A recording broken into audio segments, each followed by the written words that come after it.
talking about the times where we don't have the opportunity to escape a threat, right? Or maybe we have a duty to act to eliminate the threat, or we have a moral obligation that we need to intervene. Essentially, we're at the point where we've either made the decision or we're forced into the decision to fight whatever bad person or bad thing is occurring. And so how do we organize that process to be something we can repeatably do and repeatably train for? Well, we use a mnemonic device, right? So this is the Wyatt protocol. It's our actions upon contact. And contact just means the bad guy is there and he's doing his thing, and what do we do when he starts doing his thing? Okay? Well, these are the things that we're going to do in response. Okay? The mnemonic device is FAST: fight, assess, scan.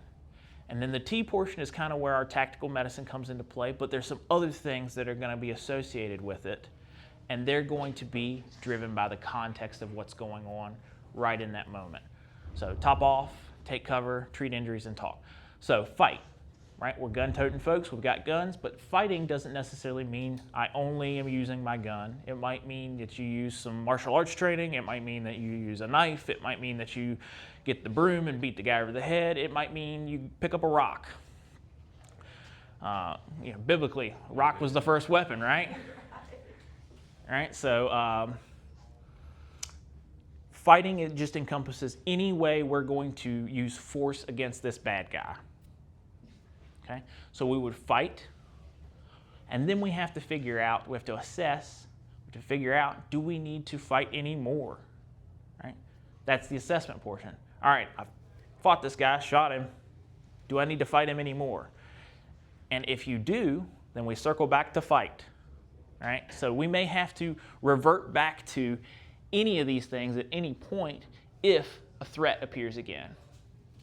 So we have to assess. We've decided, okay, we shot this guy, he's down, we don't have to fight him anymore, and now we start talking about what's called the +1 rule, right? And it plays into tactical medicine on a couple levels. So in the fight, we have to assume that there's always one more bad guy, right? Because bad guys don't necessarily always travel alone. Sometimes they work in packs, right?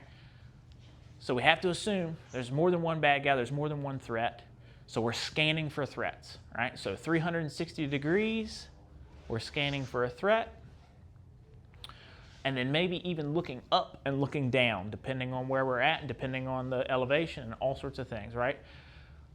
As human beings, especially when we're stressed out, we're really bad at looking up and looking down. So we want to do a 360 scan, and then we want to look up and look down when we're scanning.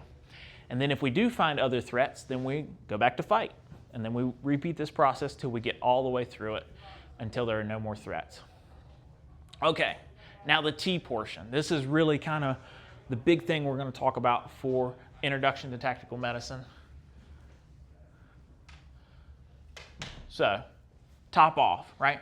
We've used our gun. That means we've got to take our fresh magazine and put that in our gun and make sure we have a fully topped off gun. We want a gun that is as loaded as it possibly can be. So we're going to take, even if we just fired a few rounds, we're going to take and put our fresh magazine so we have as many rounds as possible. If it's safe to do so, we may pick that partially used magazine up and then stuff it in a pocket or a pouch or something and keep it, because we might need those bullets later. Take cover, okay? We've already talked about cover and concealment. At this point, if we haven't already taken cover, we need to get behind something that's hard, that's going to stop bullets if they come towards us. All right? Treat injuries. This is the whole point of this class.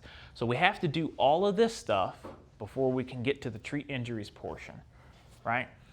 So this is going to be all the things we're going to talk about with the medical aspects of class today. This is the stuff we're applying, is the treat injuries. And then talking. I've already mentioned calling 911 several times related to, hey, if we actually have an emergency today, and if what's appropriate as rendering aid, if maybe we aren't comfortable rendering aid, calling 911. So we're going to call 911 at some point.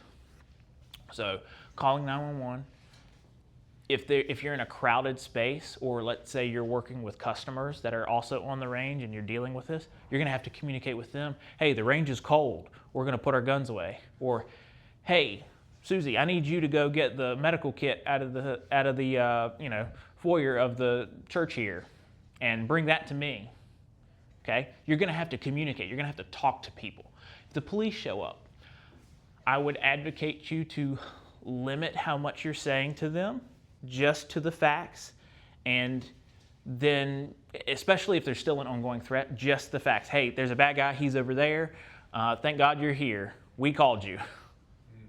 Right? And just limit yourself to that. But you are going to have to talk to them a little bit. Right? So talking to people's appropriate. Now, the T is going to be very, very different depending on what's going on. It may be more appropriate for you to get cover. Oh, I just fought and assessed and scanned, and now there's, 4 bad guys with guns coming at me. It's not appropriate to fight them when I've got my Glock 19. I'm gonna get behind this pillar and hide and cover, get some cover. Okay. I also want to make sure I have a full gun. Right? So it's just going to depend on what's going on and what's appropriate for the situation. Okay, the bad guy's down. We have some injured people. I need to take care of them after I have topped my gun off, after I have taken cover, after I've maybe even pulled that person behind some cover so I can take care of them. And I'm talking to whoever needs talking to. So does all this sort of make sense as to the process we're going to go through? Yeah.